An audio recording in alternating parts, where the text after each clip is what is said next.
Ervadi ദർഗയ്ക്കടുത്ത് 5 kilometre ദൂരത്തിൽ ഒരു coral ദ്വീപുണ്ടെന്നറിഞ്ഞാണ് ഞാൻ പുറപ്പെട്ടത്. ഇവിടെ എത്തിയപ്പോൾ ചൊവ്വാഴ്ച ദിവസം അവധി. അങ്ങനെ ഹോളി ഐലൻഡിലെത്തി.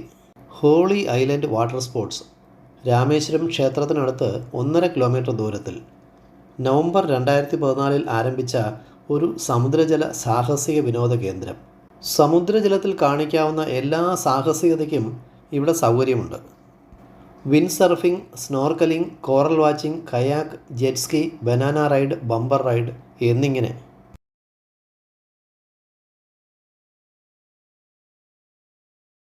പവിഴപ്പുറ്റുകൾ കാണാൻ പോയാലോ?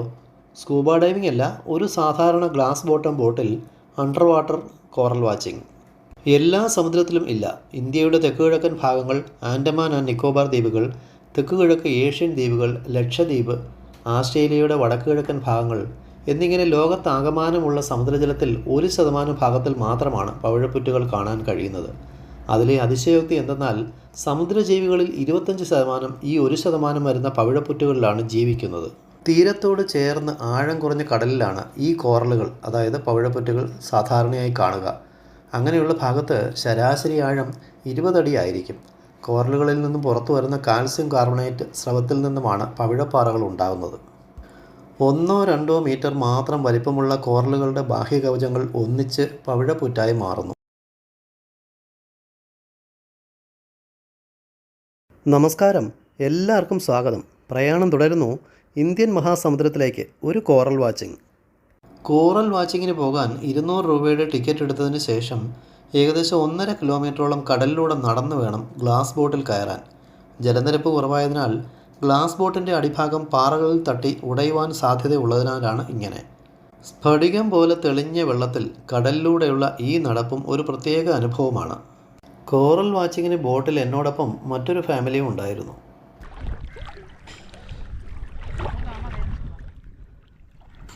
பார்த்து ஒரு சில கல் வந்து போயிண்டா நிற்குது, பார்த்து வாங்க.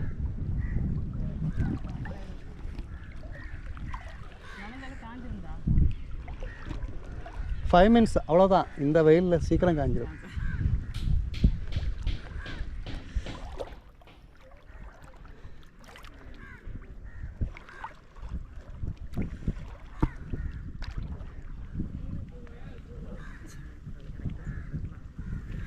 ஒரே நிமிஷம், அவங்க கூட வரட்டும். அங்கே அது மாதிரி கூட தான் கல் இருக்கும். இங்கே மண், இந்த மண்ணாச்சு இந்த பக்கம்.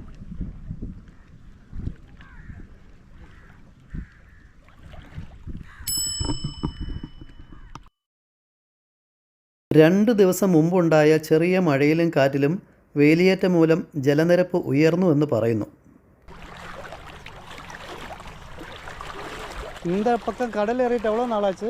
இதெல்லாம் ரொம்ப நாளாக இப்படி தண்ணி கிடக்குதாங்க? ஆ, சரி சரி.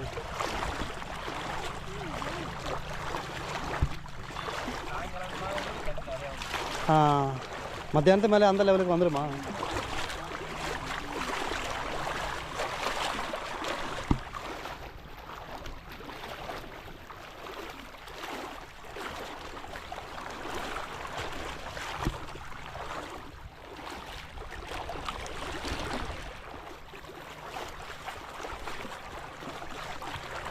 இந்த பக்கம் என் கலர் டார்க்காக இருக்கு. ஆ ஆ,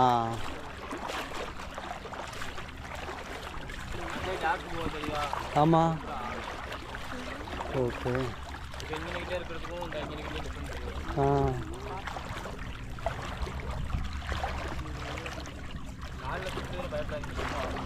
ஆ,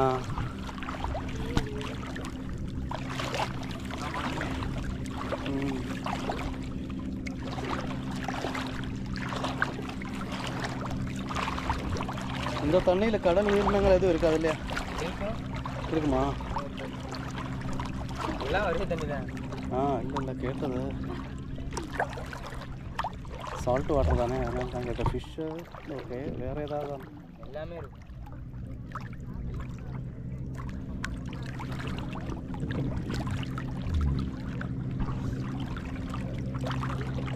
ஓ, நம்ம டீப்பில் போயிட்டே இருக்கா?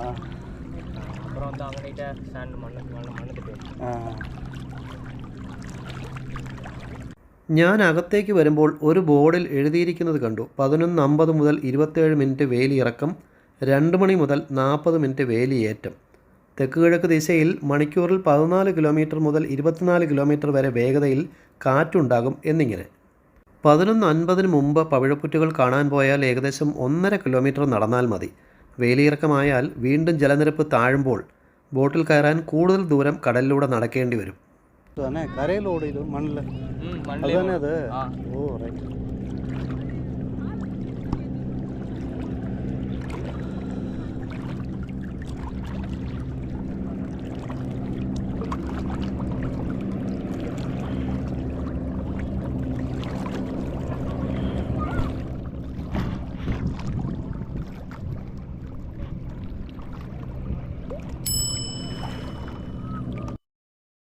കടലിലൂടെ നടക്കുമ്പോൾ ചില ഭാഗങ്ങൾ ഇരുണ്ട നിറത്തിൽ കാണാം. സമുദ്രജലത്തിൽ വളരുന്ന പുല്ലുപോലെയുള്ള സസ്യങ്ങളാണ്. നേവിയുടെ ഒരു ഹോവർക്രാഫ്റ്റ് കരയിലും വെള്ളത്തിലും സഞ്ചരിക്കും. അതിശക്തമായ 2 ബ്ലോവറുകളാണ് വേഗതയും ദിശയും നിയന്ത്രിക്കുന്നത്.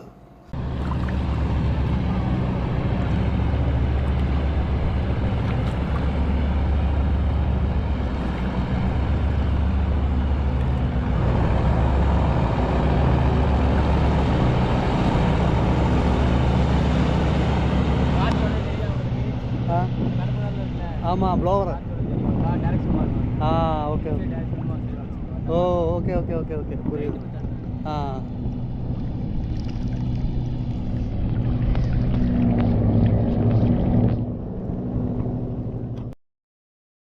ബോട്ടിലേക്ക് നടന്നു പോകുമ്പോൾ ചില ഭാഗങ്ങളിൽ അരയ്ക്ക് മുകളിൽ വെള്ളമുണ്ടായിരുന്നു. ഇനിയും ജലനിരപ്പ് ഉയരുമോ എന്ന് ഭയന്നു. കടലിനടിയിലെ ഓരോ മൺതരിയും വ്യക്തമായി കാണാം. ജെല്ലി മത്സ്യങ്ങളോട് സാമ്യമുള്ള കടൽപ്പൊളി എന്ന പുഷ്പസദൃശ്യമായ ജീവികളുടെ വിസർജ്യങ്ങളും മൃതാവശിഷ്ടങ്ങളും ചേർന്ന് വർഷങ്ങളുടെ പ്രവർത്തന ഫലമായാണ് പവിഴപ്പുറ്റുകൾ ഉണ്ടാകുന്നത്.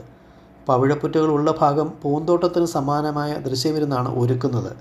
കടലിലെ മഴക്കാടുകൾ എന്നാണ് പവിഴപ്പാറകളെ വിളിക്കുന്നത്. ഹൃദയമോ തലച്ചോറോ കാഴ്ചശക്തിയോ ഇല്ലാത്ത കടൽപ്പൊളികൾ കടൽ വെള്ളത്തിൽ അടങ്ങിയിരിക്കുന്ന കാൽസ്യം, ലവണങ്ങൾ എന്നിവയെ സ്വാംശീകരിച്ച് കട്ടി കൂടിയ കാൽസ്യം കാർബണേറ്റാക്കി മാറ്റുന്നു. പവിഴപ്പുറ്റുകൾ ഉണ്ടാകാൻ ചില അനുകൂല സാഹചര്യങ്ങൾ: താപനില എപ്പോഴും 18 ഡിഗ്രിക്കും 30 ഡിഗ്രിക്കും ഇടയിൽ, ഉപ്പിൻ്റെ അളവിൽ സ്ഥിരത, ശരാശരി ആഴം 20 അടി, ജലോപരിതലത്തിലോ 50 മീറ്റർ താഴ്ചയിലോ വളരില്ല. ഭൂമധ്യരേഖയുടെ 30 ഡിഗ്രി വരെയുള്ള പ്രദേശങ്ങളിലാണ് പവിഴപ്പുറ്റുകൾ കാണുന്നത്. ഗ്ലാസ് ബോട്ടിനടുത്ത് എത്താറായപ്പോൾ ഒരു ജെല്ലി ഫിഷിനെ കണ്ടു. കാണാൻ ഭംഗിയുള്ള ഏറ്റവും അപകടകാരിയായ കടൽജീവി.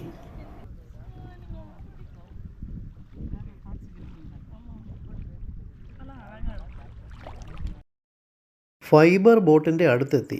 ബോട്ട് ഓടിക്കുന്ന ആൾ ഈ വെയിലിൽ ബോട്ടിൽ കിടക്കുന്നു. നല്ല കാറ്റുള്ളതിനാൽ വെയിലിൻ്റെ ചൂടറിയില്ല. ബോട്ടിൻ്റെ താഴെ മാത്രം സമുദ്രത്തിനടിയിലേക്കുള്ള കാഴ്ചകൾ കാണാൻ ഒരു ഗ്ലാസ് ഉറപ്പിച്ചിരിക്കുന്നു.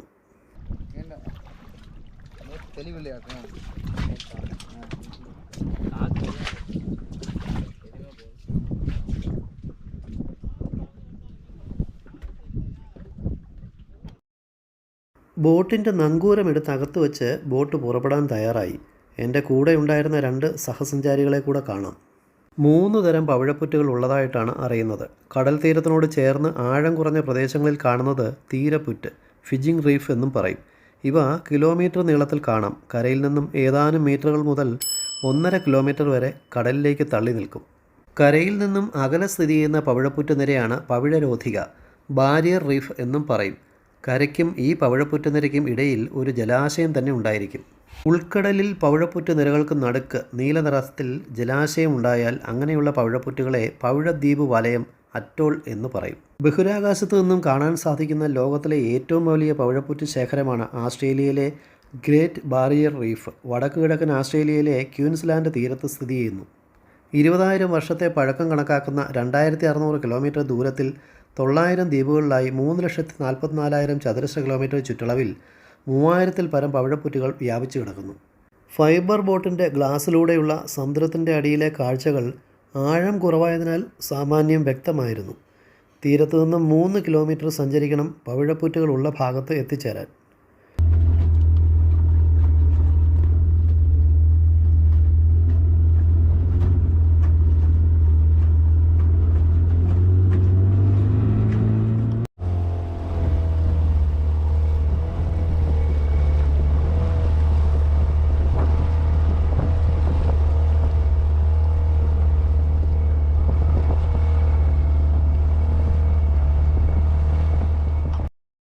പവിഴപ്പുറ്റുകളുടെ ഭാഗത്തേക്ക് നമ്മൾ എത്തുന്നു. കൂടുതലായും കാണുന്നത് തലച്ചോറിൻ്റെ രൂപത്തിലാണ്, ബ്രെയിൻ പവിഴപ്പുറ്റുകൾ. മറ്റൊന്ന് ക്യാബേജ് പവിഴപ്പുറ്റുകൾ. സംശയിക്കേണ്ട, പേര് പോലെ തന്നെ ക്യാബേജിൻ്റെ രൂപം. ഇന്തോനേഷ്യ ഭാഗത്ത് നങ്കൂരത്തിൻ്റെ രൂപത്തിൽ ആങ്കർ പവിഴപ്പുറ്റുകൾ കാണപ്പെടുന്നു എന്ന് പറയുന്നു.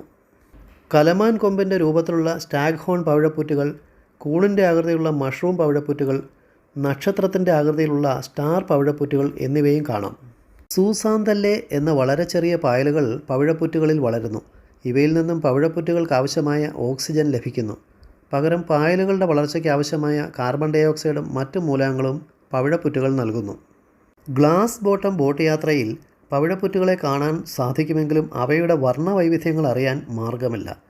നീല നിറത്തിലെ സമുദ്രജലം, വെള്ള നിറത്തിലെ പവിഴപ്പുറ്റ്. സ്കൂബ ഡൈവിങ്ങിൽ ഏറ്റവും നല്ല അണ്ടർ വാട്ടർ ക്യാമറയുമായി പവിഴപ്പുറ്റുകളെ പകർത്തിയാൽ മാത്രമേ യഥാർത്ഥ നിറത്തിൽ കാണാൻ സാധിക്കൂ.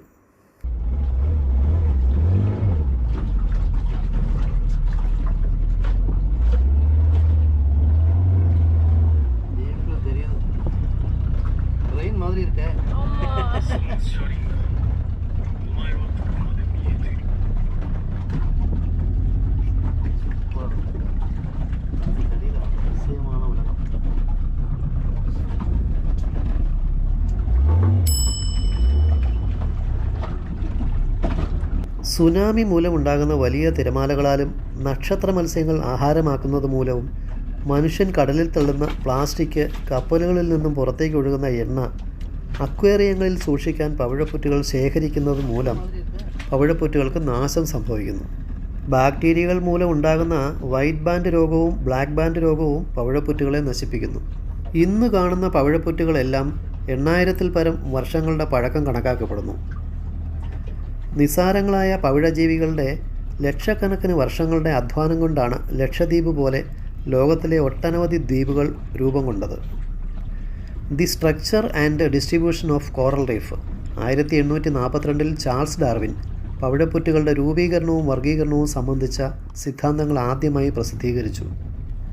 International Union for Conservation of Nature IUCN coral group എന്ന ഏജൻസിയുടെ പഠനത്തിൽ അടുത്ത 50 വർഷത്തിൽ ഇന്ത്യൻ മഹാസമുദ്രത്തിലെ പവിഴപ്പുറ്റുകൾ ബ്ലീച്ചിങ് പ്രക്രിയയ്ക്ക് വിധേയമാകും. പവിഴപ്പുറ്റുകളുടെ കോശങ്ങളിൽ ജീവിക്കുന്ന ആൽഗകളെ പുറന്തള്ളുന്നതോടെ അവയ്ക്ക് വെളുപ്പ് നിറം ബാധിക്കുന്നതാണ് ബ്ലീച്ചിങ്. ആഗോള താപനം മൂലവും സമുദ്രജലത്തിൻ്റെ ചൂട് കൂടുന്നതും അമിതമായ മത്സ്യബന്ധനവുമാണ് ഇതിന് കാരണമായി പറയുന്നത്. ഉച്ചയ്ക്ക് 2 മണി കഴിഞ്ഞ് ബോട്ടിൽ വന്നിരുന്നെങ്കിൽ വേലിയേറ്റം മൂലം ജലനിരപ്പ് ഉയരും. അങ്ങനെയായാൽ ആഴക്കൂടുതൽ കാരണം പവിഴപ്പുറ്റുകളെ കാണാൻ സാധിക്കുകയുമില്ല. കടലിൽ വരുന്നതിനും കുറച്ച് മാത്തമാറ്റിക്സ് ഉണ്ട് അല്ലേ? എவ்வளோ ഡെപ്ത് இருக்குங்கல்ல?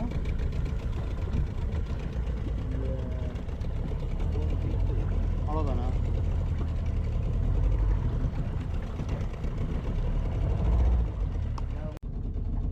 കാൽസ്യം കാർബണേറ്റിൻ്റെ ഉറവിടമായ പവിഴപ്പുറ്റുകൾ കുമ്മായ നിർമ്മാണത്തിന് ഉപയോഗിക്കുന്നു.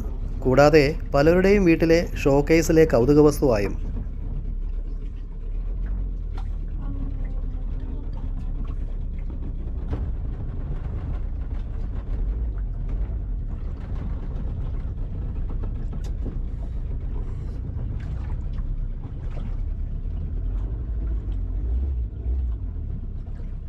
ഒരു ഗ്ലാസ് ബോട്ടം ഫൈബർ ബോട്ടിൽ നിന്നുമുള്ള പവിഴപ്പുറ്റുകളുടെ പരിമിതമായ കാഴ്ചകൾ. ഇനി കരയിലേക്ക്.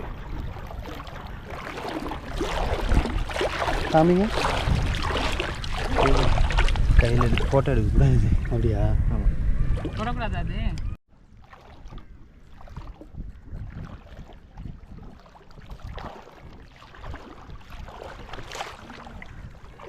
വീണ്ടും മറ്റൊരു വീഡിയോയിൽ ധനുഷ്കോടി വഴി അരീച്ചൽ മുനയിലേക്ക്.